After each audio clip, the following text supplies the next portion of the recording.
Poliglandulares.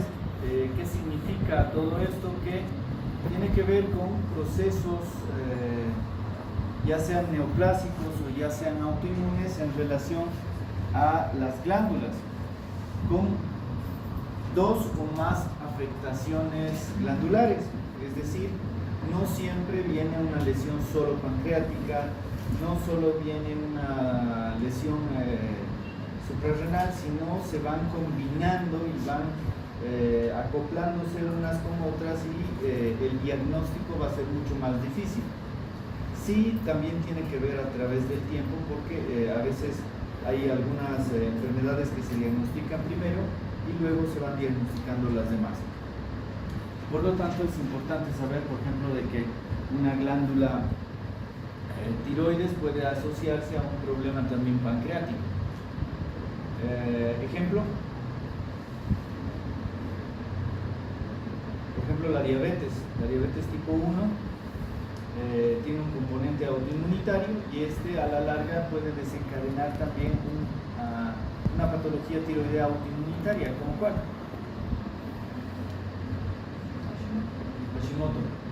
Hashimoto, ¿sí? También se puede asociar a un problema de glándulas suprarrenales y demás, así que es importante ir relacionando todo esto a la hora de ver estos pacientes para ayudar de la mejor forma, porque no siempre los síntomas o signos van a ser propios de la patología dada. Las manifestaciones muchas veces son no endocrinológicas, por lo tanto hay que tomar en cuenta ese pequeño dato. Se clasifican en dos grandes grupos, uno que son neoplásicos, que en general estos grupos permiten la hipersecreción hormonal. Si decimos alguna patología neoplásica, ¿qué me podrían decir? Que produzca hipersecreción hormonal.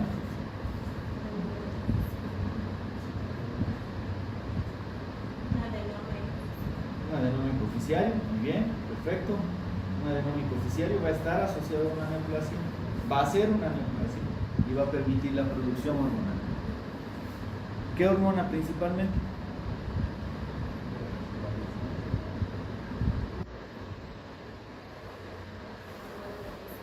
Hormona de crecimiento, la prolactina, el cortisol, ¿sí? No olvidemos que dentro del eje corticótropo el más frecuente es una patología hipoficiaria. El síndrome autoinmunitario va a estar relacionado más bien a destrucción celular y por lo tanto hipoproducción hormonal, ¿sí? En este caso, el ejemplo que ya he mencionado, el Hashimoto, va a estar asociado a este, y si se dan cuenta, la asociación con la diabetes mellitus tipo 1 también va a darse en relación a hipoproducción de insulina. Por lo tanto, es de vital importancia tomar en cuenta estos dos grandes grupos para poder identificarlos con mayor certeza. Es muy raro que aparezcan patologías poliglandulares en relación a unas neoplásicas y otras autoinmunes. Más bien, o todas son autoinmunes o todas son hiperplásicas. Tenemos que ver también la relación con las mutaciones. Actualmente vivimos en momentos en los cuales el ambiente no es el más óptimo y eso permite cada vez más de que aparezcan mutaciones y la incidencia de las enfermedades vaya aumentando cada vez más en relación sobre todo a las mutaciones genéticas. Así que es otro dato importante a tomar en cuenta cuando veamos trastornos poliglandulares. Hoy está funcionando bien esto. Qué maravilla. Importante diferenciarlos, ¿sí? No es tan sencillo.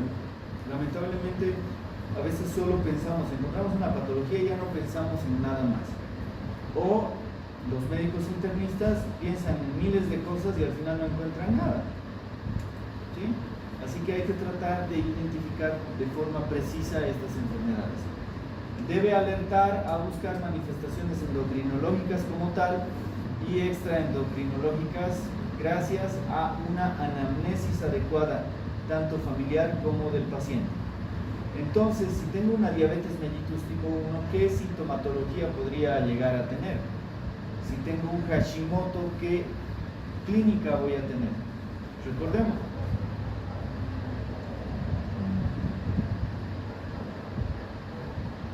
peleen, tranquilo.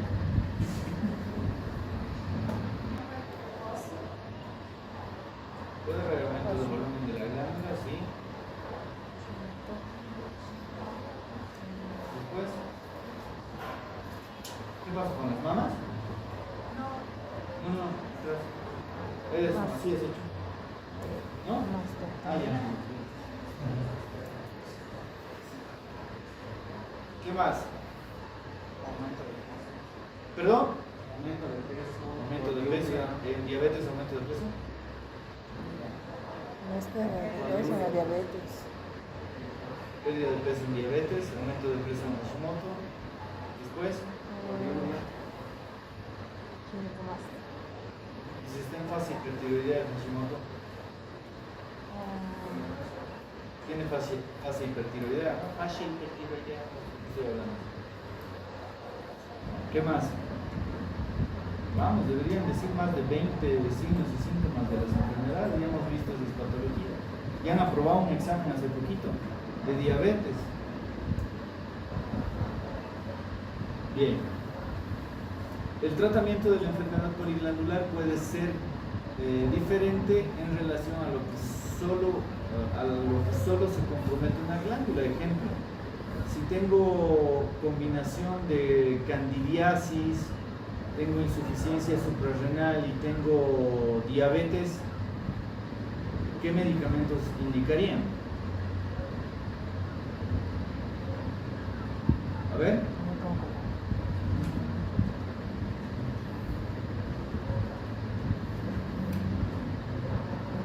¿Qué dice?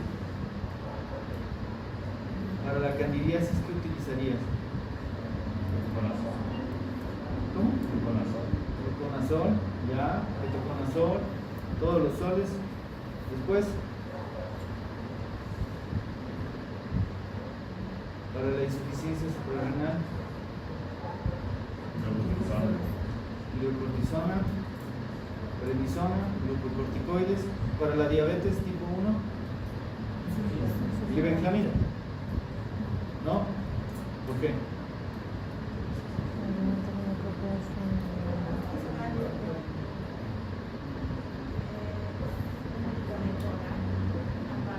Ya.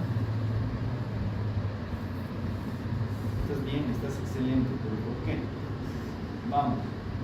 No glibenclamida, sí me gustó. Me gusta que digas no, pero ¿por qué? ¿De qué familia es la glibenclamida? Es un secretagogo. Al ser un secretagogo, ¿qué pasa? Debería ir a estimular algo, pero si no hay ese algo, no va a poder estimular, no va a poder tener una acción adecuada.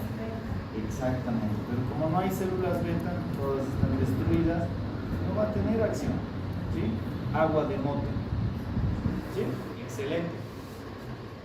Y no volvamos a mencionar, quiten ese no de la premisa, anamnesis, realizar una anamnesis. A veces preguntamos, no encontramos el dato, volvemos a preguntar, o cuando están presentando ustedes al paciente estudios internos, el paciente les va a hacer quedar mal y ahí sí va a encontrar algunos datos de sugerentes de trastornos poliglandulares, así que hay que encontrarle la forma para poder identificar con precisión estas patologías.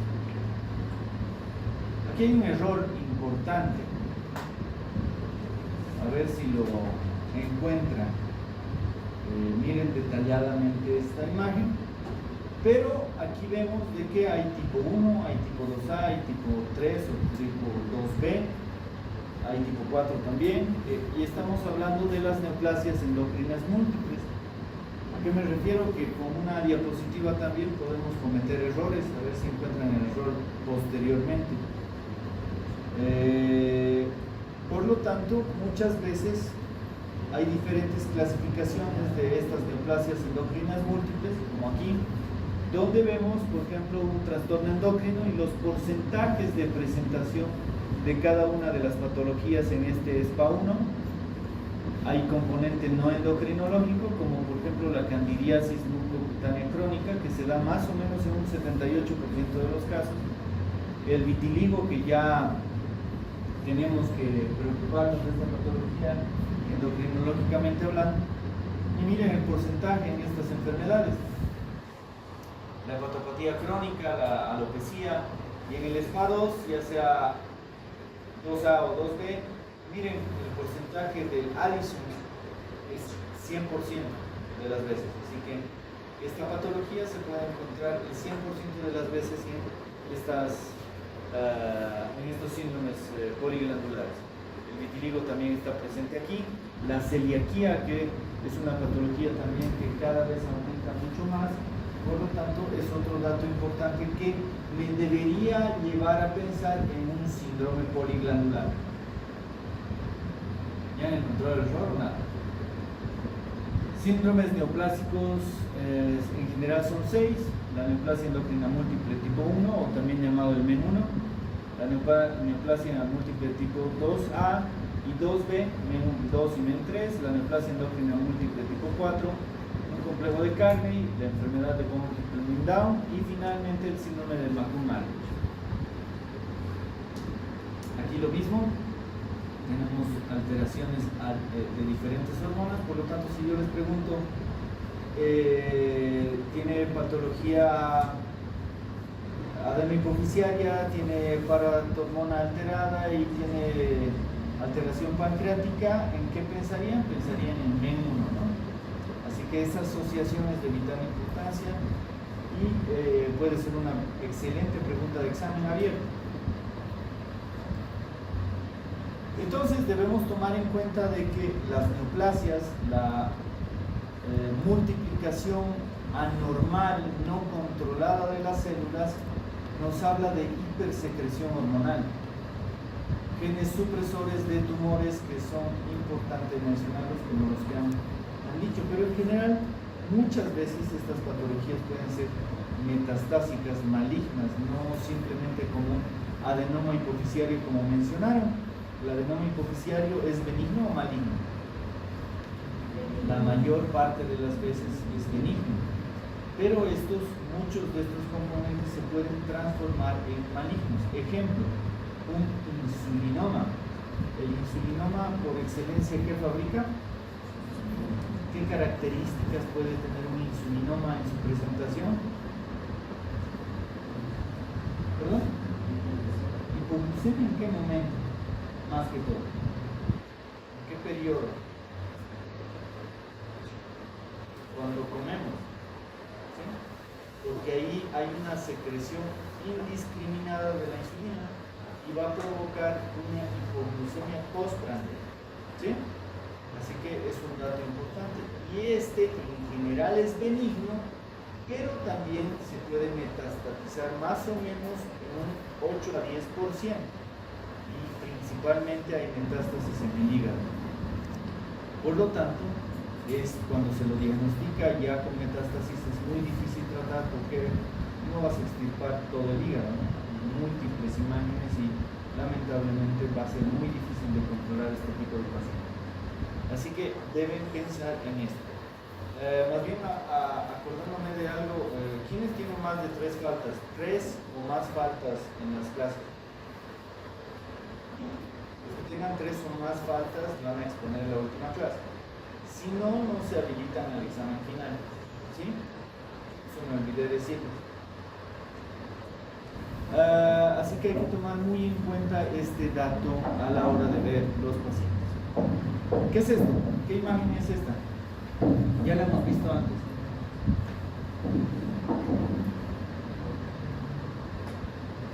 ¿Alguien se anima?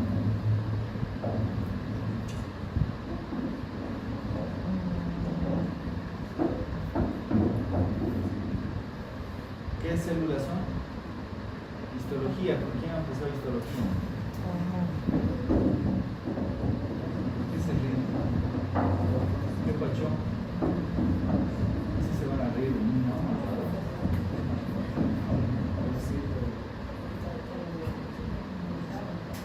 Son linfocitos, ¿no? Son muchos linfocitos y ahí hay que se están manoseando ahí. Son linfocitos que han destruido todos los folículos de la tiroides. Es un tejido tiroideo. Este es un Hashimoto. ¿Sí? ¿No se acuerdan de esta imagen? Es un Hashimoto típico y y nos está hablando de hipofunción endocrina, donde no hay folículos, no hay coloide, no hay producción de hormonas y por lo tanto esto puede asociarse a una patología autoinmune y por lo tanto déficit de producción hormonal gracias a un trastorno autoinmune. Por lo tanto, no se olviden siempre preguntar a la familia y al paciente adecuadamente. Este es otro tipo de clasificación. ¿Ya encontraron el error o nada? ¿Nada? Claro, se están grabando.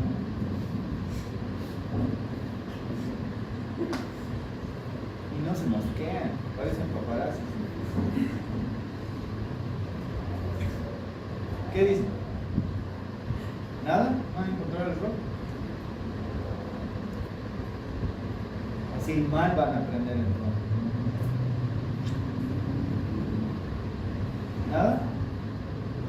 El SPA1 va a estar asociado a la candidiasis crónica, a hipoparatiroidismo crónico, pero en la imagen anterior hemos visto que era... ¿Qué era? Parótidas. Está mal. Es paratiroides. ¿Sí? El órgano por excelencia dañado en este caso es la paratiroides. Los trastornos del calcio son muy frecuentes en patología poliglandular, ¿sí? Por lo tanto puede haber un hipoparatiroidismo crónico, enfermedad de Addison también. El SPA2 va a estar relacionado a Addison. ¿En qué porcentaje el Addison está en un SPA2? 100%, ¿verdad? Va a estar asociado a enfermedad tiroidea autoinmune, en este caso Hashimoto, y diabetes mellitus tipo 1. Si se dan cuenta, el Hashimoto, ¿cuándo se lo detecta? Principalmente en la juventud, ¿no? En cambio, el Hashimoto ya se da en tiempos posteriores a ese diagnóstico de diabetes mellitus. Por lo tanto, este síndrome poliglandular no es que aparezcan absolutamente todas las glándulas dañadas, sino va de a poco, ¿sí? El SPA3, enfermedad tiroidea, asociada también a Addison, a hipoparatiroidismo y a otras enfermedades autoinmunes. El SPA4, combinación con otras que no incluyen las de arriba. Esta es otra forma de clasificación, mucho más detallada que las que hemos visto, pero siempre tomando en cuenta, por ejemplo, el vitiligo, ¿no? El vitiligo es de vital importancia y miren la edad de inicio de cada una. El SPA1 en la infancia, el SPA3, por ejemplo, en adultos mayores, en adultos, va a estar relacionado también a la cantidad de genes que va a estar alterado o no. La herencia tiene que ver en muchos, por ejemplo, la SPA1 es recesiva, pero está asociada a la candidiasis, por lo tanto, la candidiasis generalmente se asocia a los niños, ¿sí? Así que es importante ver esta relación. ¿Esto qué es? Vitiligo, ¿no?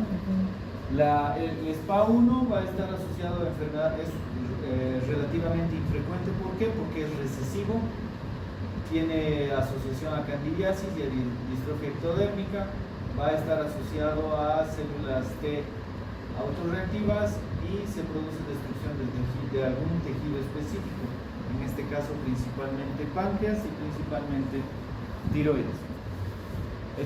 ¿Esto qué es? ¿Cómo describimos esta imagen?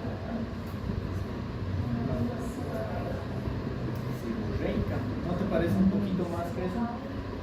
¿Cómo?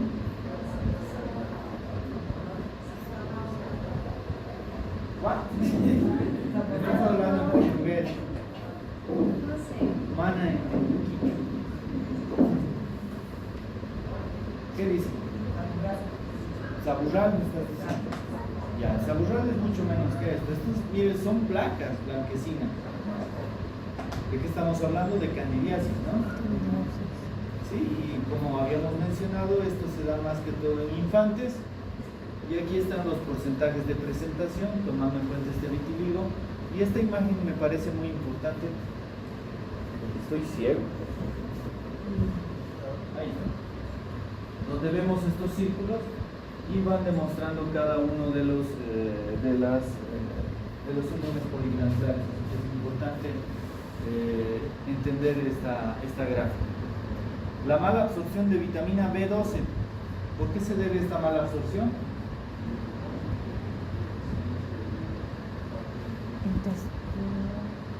¿Qué? ¿Cómo dijeron? Mala absorción de vitamina B. Factor intrínseco. ¿Y ese factor intrínseco por quién se fabrica? Parietales del estómago, ¿no? Perfecto, entonces ¿el omeprazol podrá provocar esto? Sí. ¿Por qué? Somos expertos en utilizar omeprazol día y noche, ¿no? ¿Cuánto tiempo toma el omeprazol? Más de 3 años. ¿Qué podría provocar? ¿Perdón? Gastroma. Estamos diciendo que las glándulas, las células parietales del estómago no fabrican factor intrínseco. Al decirme gastroma me estás diciendo tumor.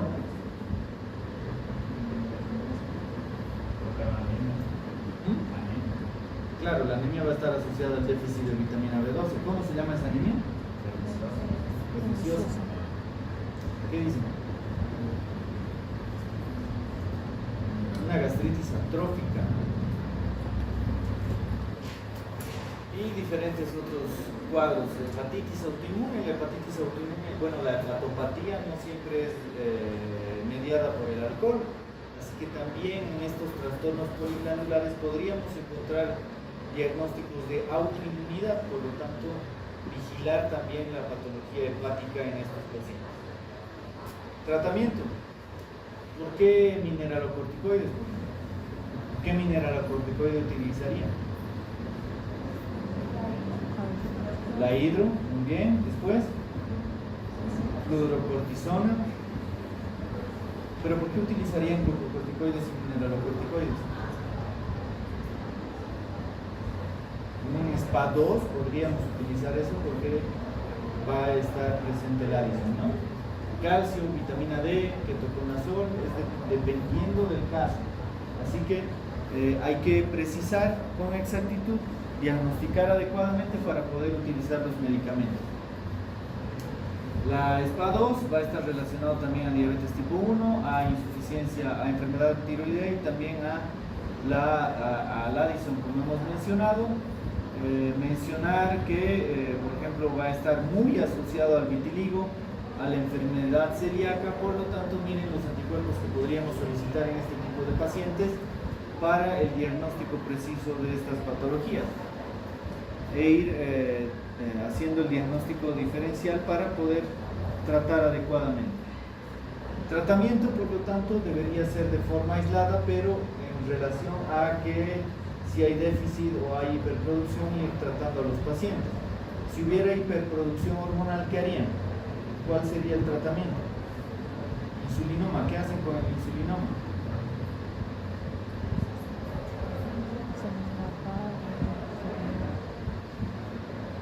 ¿Qué hacen con el insulinoma?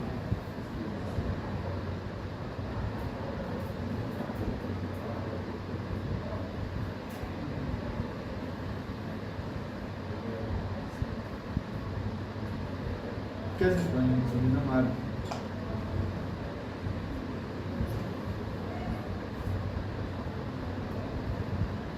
Hugo, ¿qué harías con el insulinoma? ¿Podemos usar los controladores de la insulina? Sí, podrías, pero no vas a estar viviendo dándole todo eso. Algo más sencillo. Cirugía. Ahora, si te toca metástasis, complicada la cosa. ¿Sí? Así que ahí sí se podría hacer quimioterapia y demás, pero cuando hay hipersecreción no se olviden de la cirugía, ¿no? Reducción aplástica. Hipotiroidismo autoinmunitario, ¿qué utilizarían? Levotiroxina. Insuficiencia suprarrenal, ya han mencionado. No le crean al docente, no graben clases. Ya es la antepenúltima clase, siguen grabando, no marchen. Creen sus propias historias, sus propios resúmenes. Ahí van a aprender más. siguen creyendo al docente. Eso ya debería haber evolucionado. Perfecto. Tumores neuroendocrinos y síndrome carcinoide. Si escuchan síndrome carcinoide o tumor carcinoide, ¿qué les viene a la mente? Son raros. ¿Pero qué se les viene a la mente? ¿Ya han llevado gastro? ¿Ya han llevado cirugía? Tumores carcinoides.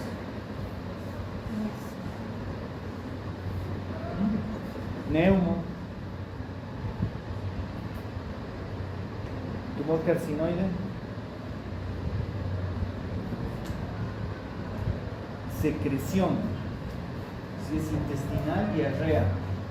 Si es pulmonar, expectoración. Constante, crónica, de largo tiempo, larga evolución. Por lo tanto, deberíamos hablar de diarrea crónica, por ejemplo. La diarrea crónica, ¿cuándo se la diagnostica? ¿Cuándo decimos que es una diarrea crónica? ¿Cuánto es el tiempo que debería tomar en cuenta para ya confirmar de que es una diarrea crónica? ¿Qué dicen?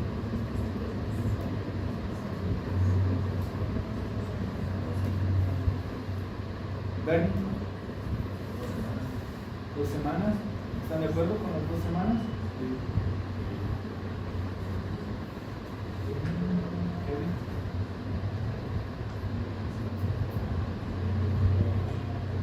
Es mucho.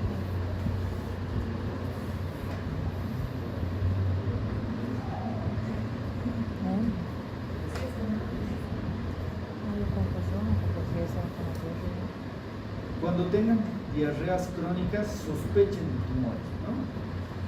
Y si no para, no mejora y está hospitalizado, ¿en qué pensarían?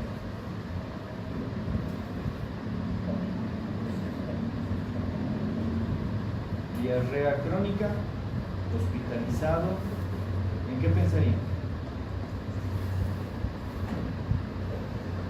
Diarrea crónica, en casa, ¿en qué pensarían? ¿Qué dicen? ¿Cómo?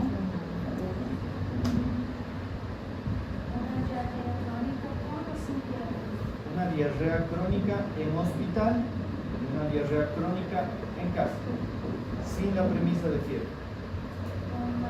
No importa si tiene o no fiebre. ¿Crónica? No, estamos hablando netamente de crónico. Olvídate de la aguda, que generalmente es infecciosa.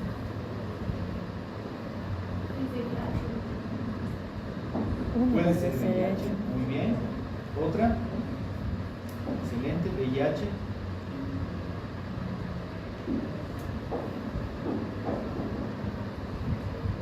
Si es hospital, ¿han escuchado hablar de la colitis pseudomembranosa? Sí, pero... ¿Por quién está dada la colitis pseudomembranosa? Pues es bien difícil. Podríamos pensar, si está hospitalizado, que puede ser algo infeccioso todavía, más si se ha utilizado antimicrobianos. Pero si viene de la casa y es crónico, pensemos en tumores. Y uno de los tumores que secreta es el tumor carcinoide.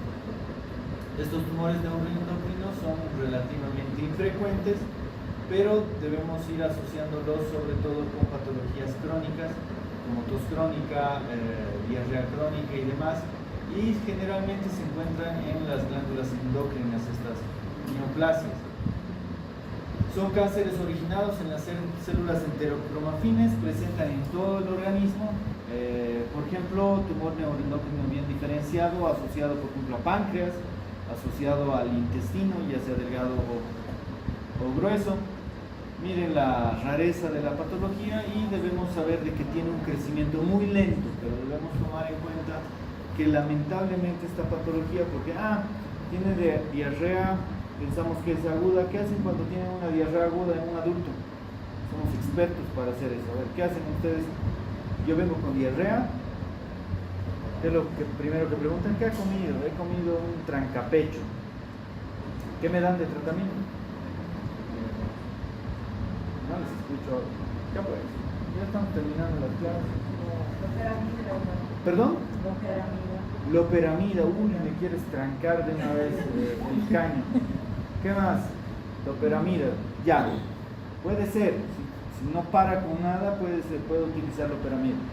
¿Cuánto es lo máximo que puedo utilizar de loperamida? Máximo 2 tabletas al día, no más, no se animen a más. Siempre tienen que pensar en antecedentes de constipación previa. Y en viejitos, manejen con pinzas la loperamida. ¿Otro medicamento? Vamos, me voy a morir de diarrea, si no.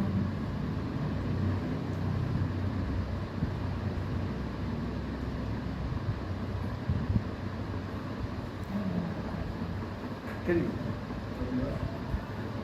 Probióticos, muy bien. Rehidratación oral, excelente. ¿Cómo? Sí. Ya. ¿Para qué serviría el zinc? ¿Cómo? Carbón activo.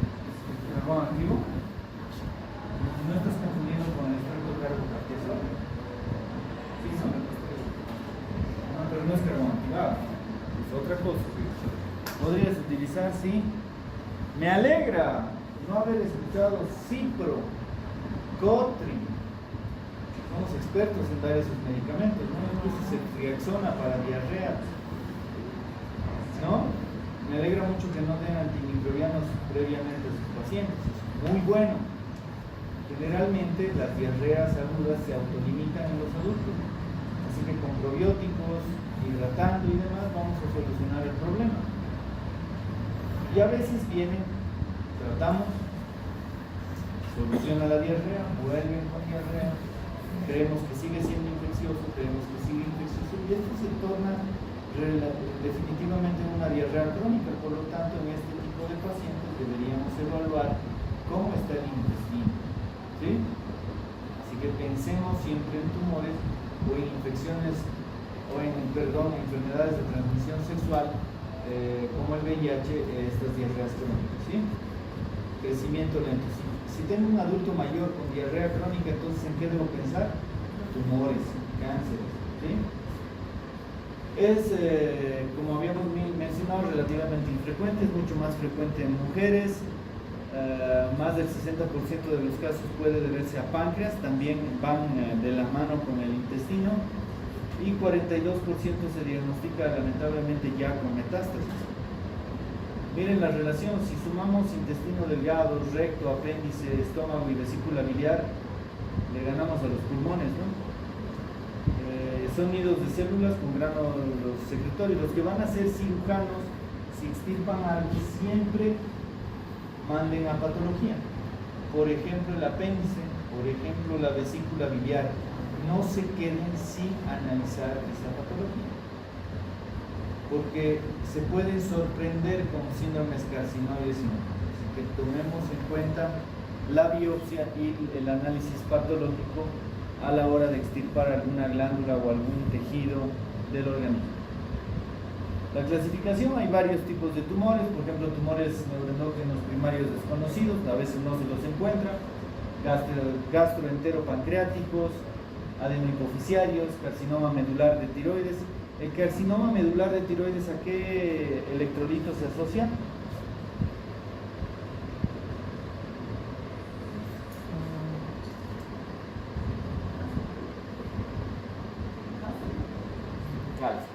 Calcio. Problemas pulmonares, células de Merkel, incluso los feocromocitomas o los paragangliomas pueden estar asociados. Aquí vemos el origen, el síndrome carcinoide que va a estar presente, la alteración genética, la localización de los tumores. Y miren, el apéndice y el ciego siempre van a estar presentes, así que hay que dudar de todas esas cosas. La relación de la contaminación, las sales de plata, actualmente nuestro río Rocha está sufriendo eso, ¿no? Así que las sales de plata, la exposición a todo esto puede provocar también a la larga este tipo de cáncer. Dentro de los síntomas y signos asociados está, por ejemplo, la tos, la obstrucción intestinal, la diarrea, sangrado rectal y demás. Los tumores gastroenteropancreáticos, lo que hemos mencionado, principalmente el insulinoma, los tumores de la línea simpatoadrenal, como el feocromocitoma principalmente, el cáncer medular de tiroides, las neoplasias endocrinas múltiples asociadas a las diferentes patologías. Por ejemplo, si escuchan hablar de cáncer anaplásico, ¿qué les viene a la mente? Lo primero que se les viene a la mente, carcinoma anaplásico de tiroides. ¿Qué se les viene a la mente? Malignidad. Y si escuchan de las células pequeñas del pulmón, muerte, malignidad, terrible, catastrófico, se va a morir el paciente. Muy rara vez van a superar todo esto. Tumores hipoficiarios también. Por lo tanto, aquí vemos también la misma clasificación, solo que mostrada de diferente forma. Síntomas. ¿Qué síntomas vamos a encontrar en estos pacientes? Masa tumoral, dolor abdominal, obstrucción intestinal, hemoptisis. ¿Qué diferencia hay entre hemoptisis? ¿Qué es la hemoptisis? Tos con sangre. ¿Ya? ¿Están de acuerdo? ¿Alguna vez han visto hemoptisis? ¿Nunca? Ojalá que nunca lo vean. Es algo catastrófico. Ver morir a alguien con hemoptisis es lo peor que pueden ver. Bueno, hay otras cosas, pero es horrible. Se ahogan con su propia sangre y no se puede hacer absolutamente nada. Quieren intubar al paciente y sale sangre hasta que deja de respirar. Así que cuando vean un paciente con hemoptisis, denle la importancia necesaria. Ahora, hemoptisis no es lo mismo que una simple epistaxis y demás, pero la epistaxis también es preocupante muchas veces. También seguramente han podido ver alguna epistaxis y más si es posterior, pero la hemoptisis sí denle la importancia necesaria. Hay que tomar muy en cuenta la hemoptisis. Ojalá que no tengan chance de ver esa cosa horrible. Hemorragia digestiva, hepatomegalia, diarrea crónica, hipoglucemia también puede estar presente por todo lo que ya hemos mencionado. Estos síndromes carcinoides también se asocian a un enrojecimiento cutáneo, a la diarrea que nuevamente la repetimos, lesiones valvulares cardíacas también, y por lo tanto todo esto se lleva a cabo gracias a liberación de mediadores neuroendocrinos también. Y el 8 a 10% de todos los tumores se asocian a metástasis hepáticas principalmente. Cuando llegan a metástasis, como el cromocitoma y demás, pueden asociarse lamentablemente a fallecimiento del paciente porque no es nada sencillo tratar a estos pacientes. Insulinoma parece sencillo, ¿no? Pero hay que tener mucho cuidado. Y se debe gracias, por ejemplo, ese enrojecimiento de la parte cutánea se debe a muchas de estas sustancias. Hay paroxismos vasodilatadores, un 80%, hay síntomas digestivos importantes, hay pelagra, hay manifestaciones cardíacas también, y otros síntomas como fatiga y demás cosas que son propios de patología endocrinológica, ¿no? Aquí vemos principales síntomas de las diferentes patologías, por ejemplo, en un insulinoma, que es lo primero que vamos a ver, hipoglucemia, ¿no? Síntomas de hipoglucemia. ¿Alguien me puede decir qué síntomas de hipoglucemia podemos tener? Sudoración. ¿Va uno? A ver, 10. 10 síntomas y síntomas. Mareos. Confusión. Mejor si decimos vértigo.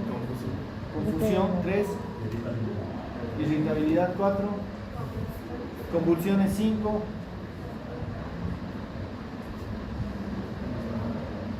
¿Cómo? No, no creo que ¿cómo? Cefalea. 6. Taquicardia. 7.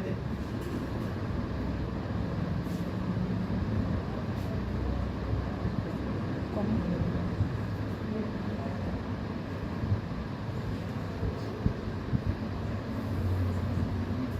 ¿Cómo?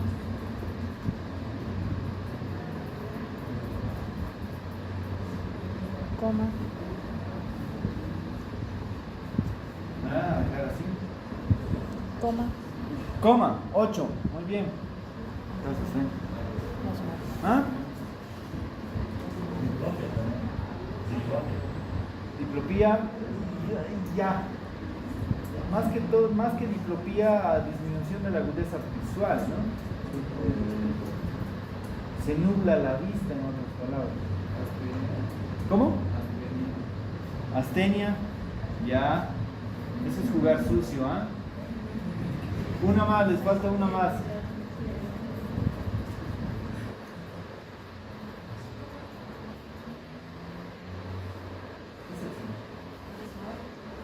Desmayo. Pero es... te repones ese momento. Por lo tanto, con la hipoglucemia podrás reponerte espontáneamente después de comer, pero no es parte de eso. No te aguardes. ¿Otro?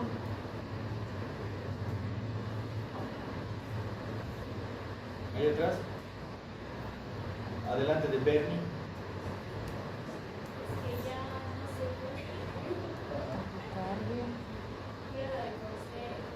¿Ya dijeron coma? Ya, parestesias. Bien, 10. Te salvaste las papas. Perfecto. Por ejemplo, a ver, ¿cuál hablamos? A ver, si hubiera un glucagoma, ¿cómo sería la cosa?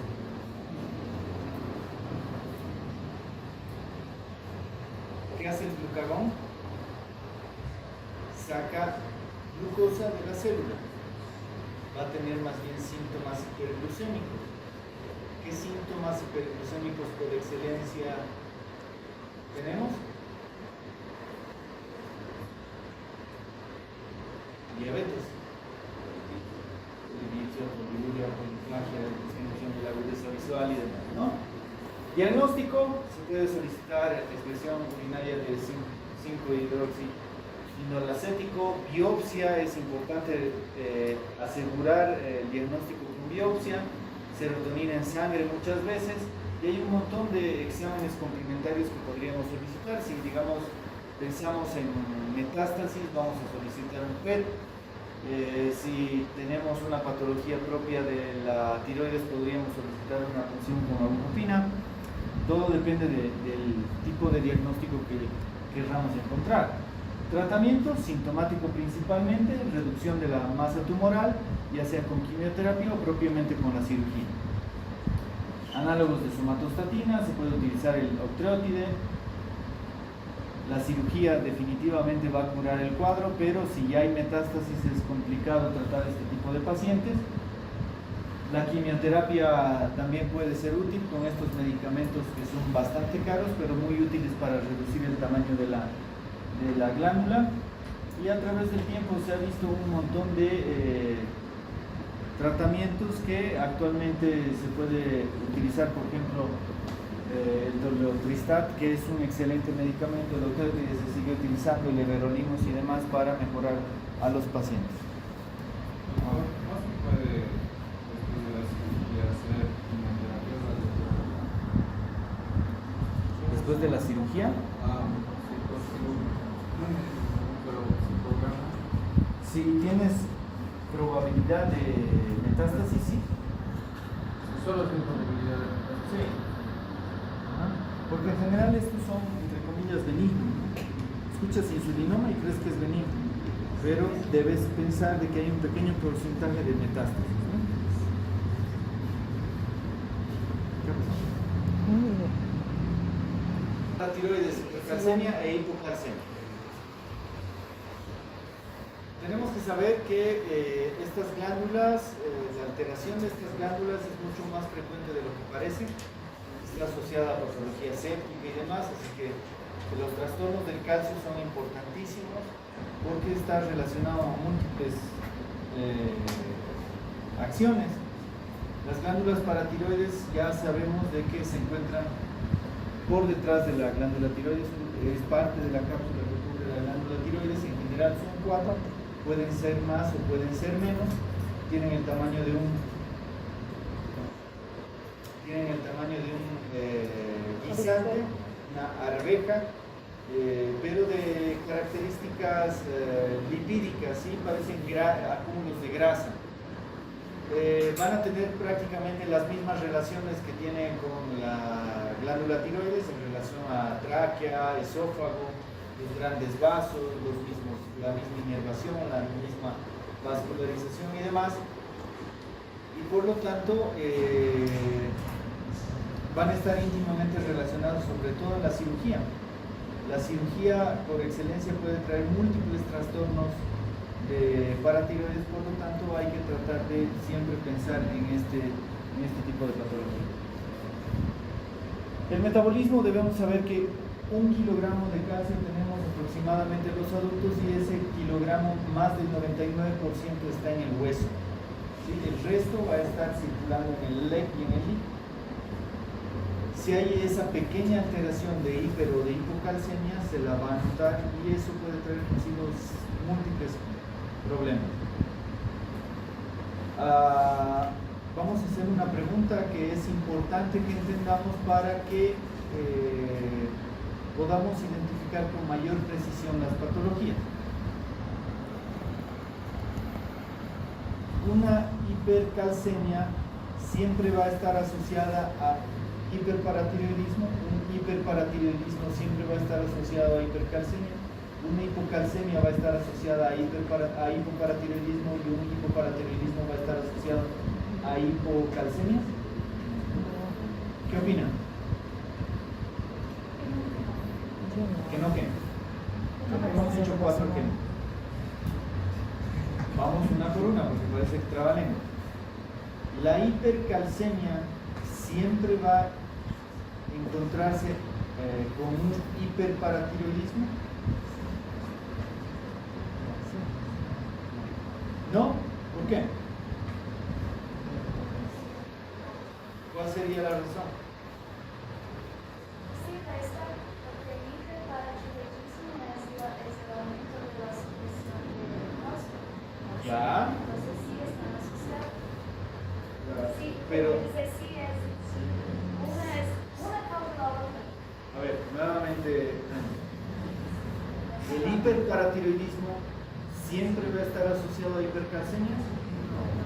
Sí, definitivamente sí. Una hipercalcemia siempre va a estar asociada a hiperparatiroidismo. No. ¿Sí? Claro ejemplo, una enfermedad renal crónica. ¿Cómo va a estar el calcio en una enfermedad renal crónica? ¿Qué medicamento le damos a un enfermo renal crónico? Le damos calcio, ¿sí? ¿Por qué? Porque hay hipocalcemia. ¿Y cómo va a estar la hormona paratiroidea en un paciente enfermo renal?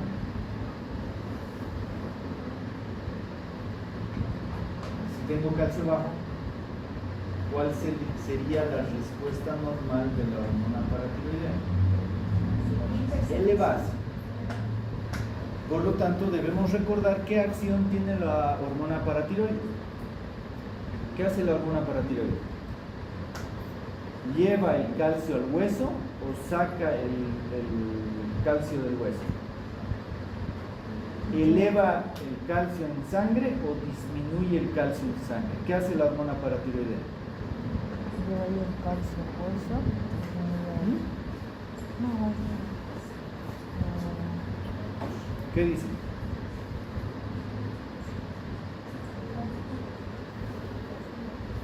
Lo que está claro es que en un enfermo renal crónico el calcio está bajo. ¿Por qué? Porque no hay vitamina D. Por lo tanto deberíamos darle vitamina D también. ¿Cómo va a estar la paratiroide? Gracias a una retroalimentación negativa. La paratiroides lo que hace es elevar el calcio en sangre. ¿Sí? Lo que hace la calcitonina es disminuir el calcio en sangre. Como saben, la calcitonina es la hormona opuesta a la paratiroide. Por lo tanto, si tengo calcio bajo, ¿cómo sería la respuesta normal de la glándula paratiroide? elevarse, ¿no? Se va a elevar. Por lo tanto, no toda hipercalcemia va a estar asociada a hiperparatiroidismo, pero sí todo hiperparatiroidismo va a estar asociado a hipercalcemia. ¿Sí? Ahora, si hablamos de hipocalcemia e hipoparatiroidismo, ¿qué me dicen?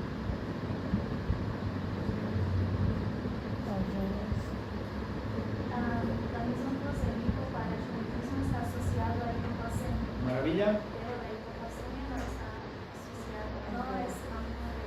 Entonces eso tiene que estar claro, ¿sí? Tiene que empezar a estar claro para que podamos también identificar las causas con mayor precisión y mayor facilidad.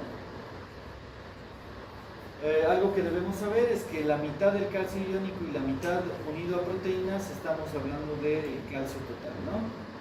El calcio iónico permite la contracción muscular, la secreción de neurotransmisores, la secreción de hormonas. ¿Qué hormonas se secretará gracias al calcio? A ver si me hacen recuerdo.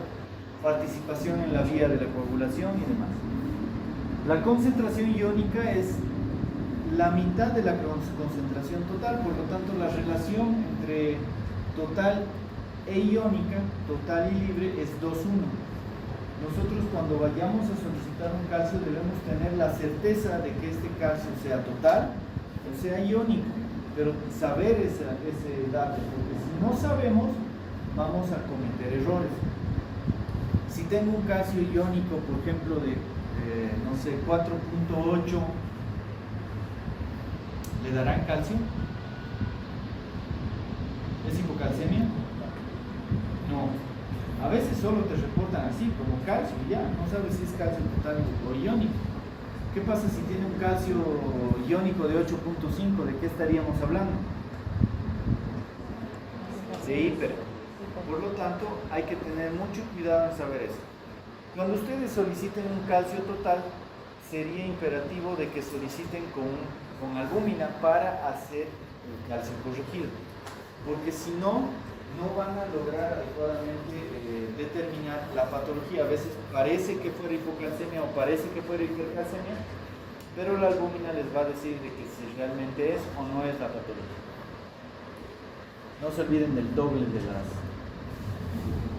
El equilibrio del calcio va a estar mediado por si hay cantidades absorbidas por el intestino, si hay cantidades excretadas por el riñón, si hay absorción o liberación de calcio por el hueso y también por las células principalmente. Es regulado principalmente por la hormona paratiroidea. La calcitonina sí también tiene su acción, pero es mucho menos potente que la hormona paratiroidea. Por lo tanto, todo va a estar mediado a cómo está el intestino. Imagínense, por ejemplo, que el paciente está desnutrido. ¿Cómo estaría ese intestino? ¿Cómo está el intestino? ¿Qué dices, Carlos? Contraído. ¿Cómo estaría ese intestino? Disminuido. En un paciente desnutrido, ¿cómo está el intestino? Imagínense un kwashiorkor o un... ¿Cómo está ese intestino? ¿Se acuerdan cuánto de área de superficie tiene un intestino en relación a la absorción? ¿Cuánto?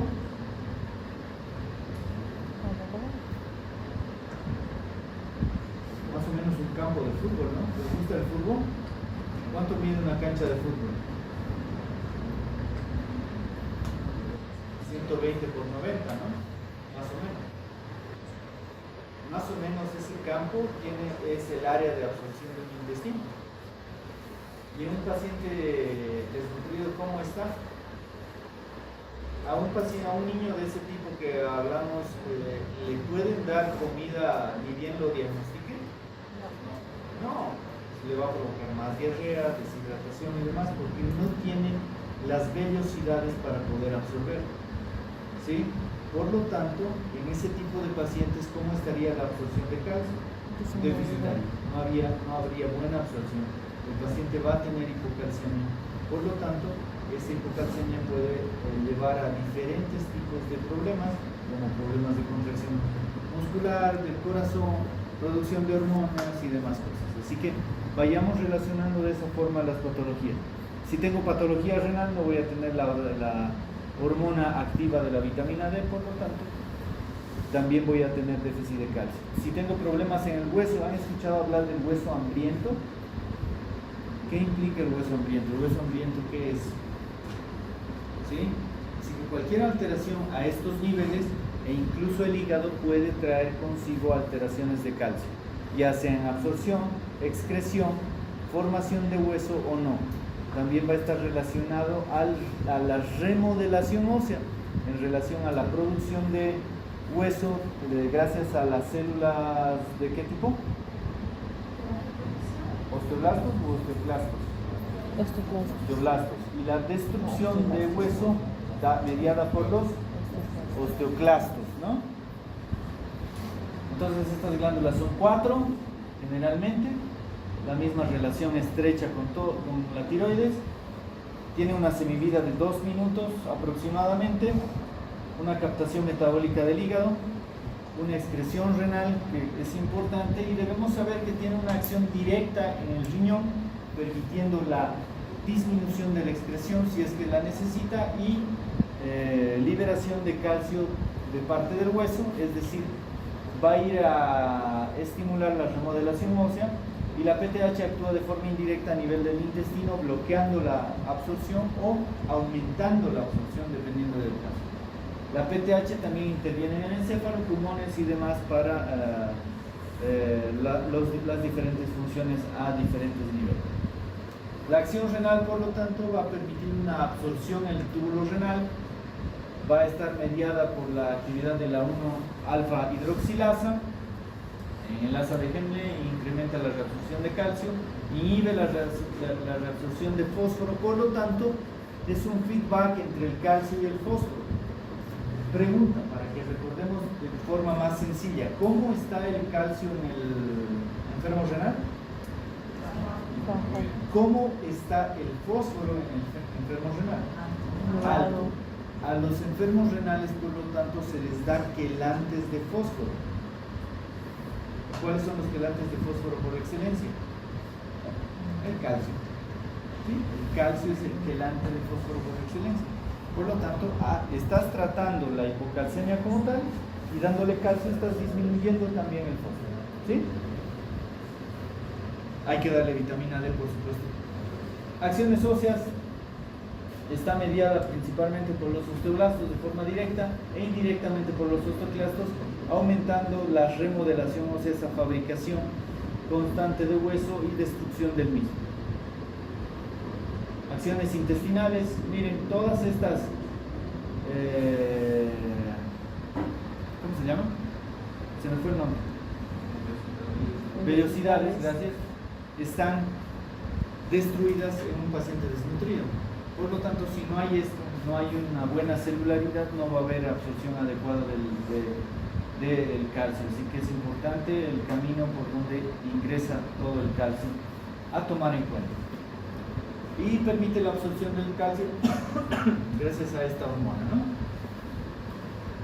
Hipercalcemia. ¿Cuándo vamos a hablar de hipercalcemia? Cuando el calcio total sea mayor a 10.5 y el calcio iónico sea mayor a 5.25.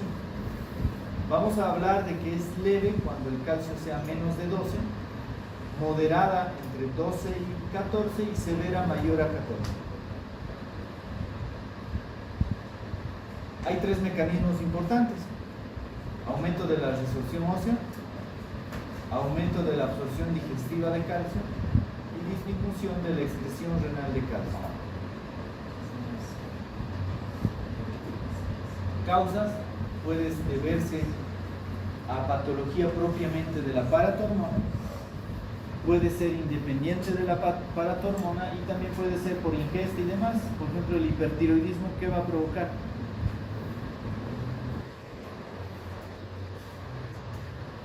¿Qué va a pasar con el hueso del hipertiroidismo? En el hipertiroidismo, ¿por qué?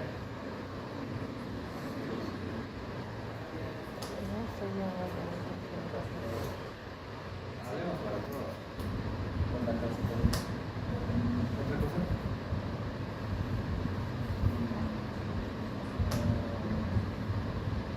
¿Cómo va a estar la remodelación ósea en un paciente hipertiroideo? Va a estar muy aumentada. Y eso va a permitir que estás durmiendo, alma.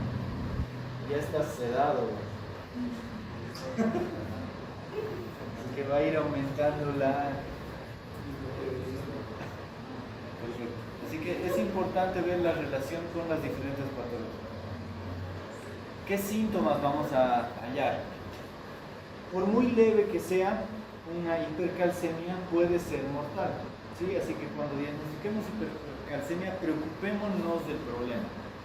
Generalmente se los diagnostica en salas, y cuando están en salas ya debemos, lo primero que debemos pensar es en neoplasia maligna.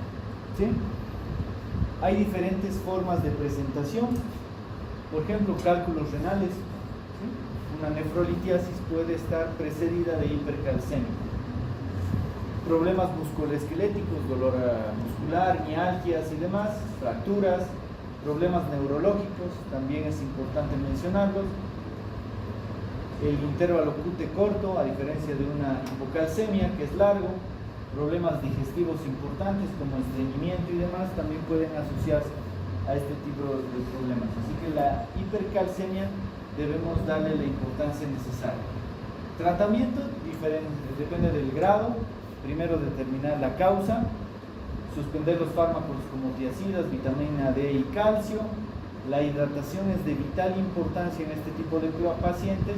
Se puede utilizar diuréticos de asa principalmente, y también muchas veces se puede llegar a la diálisis. Este es otro justificativo de que un enfermo renal crónico en programa de hemodiálisis puede disminuir más aún la densidad mineral ósea, provocar osteoporosis y también disminuir el calcio considerablemente. Por eso no se olviden de administrar calcio. ¿Y cómo va a estar la PTH en esos pacientes o en hemodiálisis? ¿Cómo va a estar la PTH?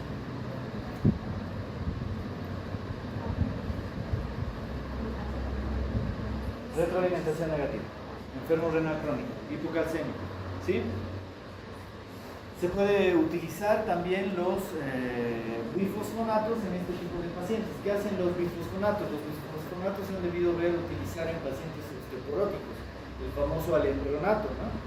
¿Qué hace el alendronato? Son fijadores de calcio, es decir, agarran el calcio de la sangre y lo llevan al hueso. En hipercalcemia también se puede realizar eso. Por lo tanto, no se olviden del porcentaje de calcio que tenemos en el hueso y fuera del hueso. Ese pequeño cambio de elevación del 1% en sangre puede ser tratado utilizando los bifosfonatos, así que es una alternativa importante en estos pacientes. Muchas veces se puede realizar tratamiento quirúrgico, sobre todo en pacientes que tengan un adenoma productor de hiperparatiroidismo, así que es importante ver esa relación. Si hay algo gracioso, Carlos, puede salir. También debemos ver la tasa de filtrado glomerular, ver si hay osteoporosis o fracturas patológicas relacionadas, ver la edad, sobre todo en pacientes menores a 50 años, debemos preocuparnos en otras patologías importantes. ¿Un paciente osteoporótico tiene hipocalcemia o hipercalcemia? ¿Hiper? Sí, definitivamente sí. Pero a veces creemos de que es sinónimo de hipocalcemia, ¿no? Hiperparatiroidismo, entonces, concentración sérica elevada de PTH, puede ser primario, secundario, terciario, en este caso asociado a enfermedad renal.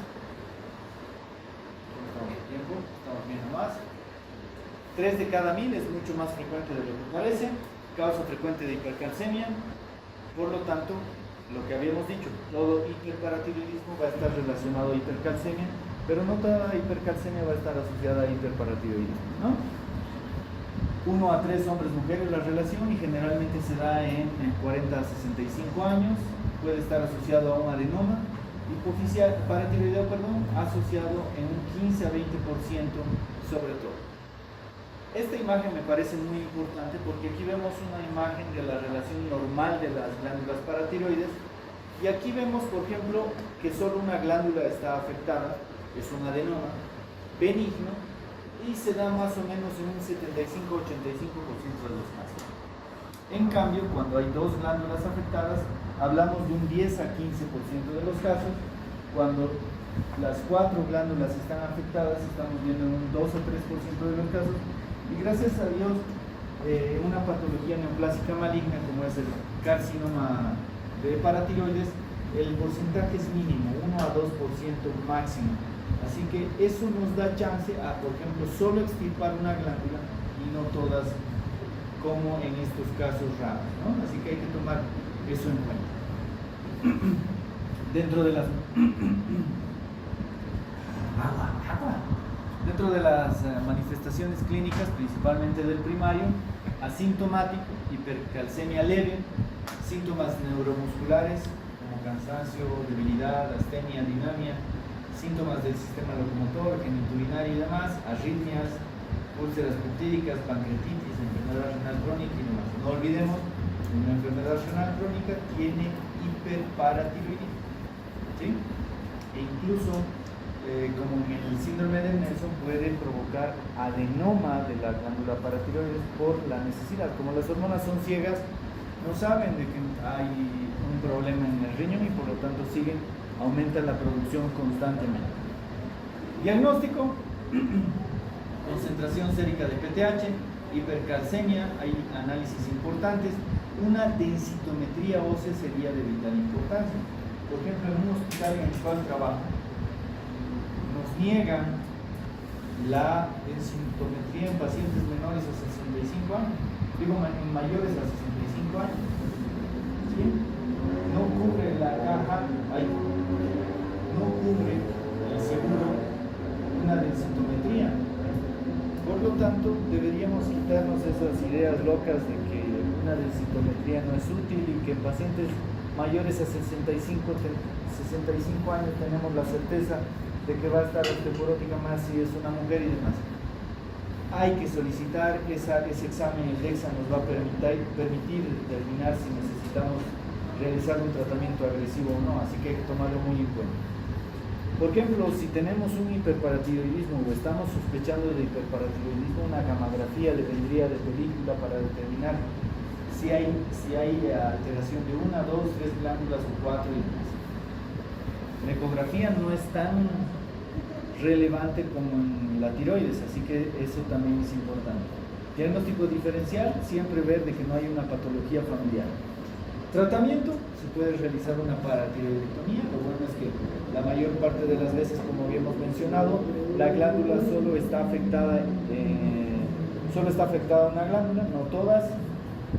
Se puede utilizar fósforo oral, al contrario de un enfermo renal, ¿sí? No se olviden el feedback que hay entre calcio y fósforo, bifosfonatos para llevar ese calcio al hueso y ver la necesidad de disminuir colecalciferol y demás.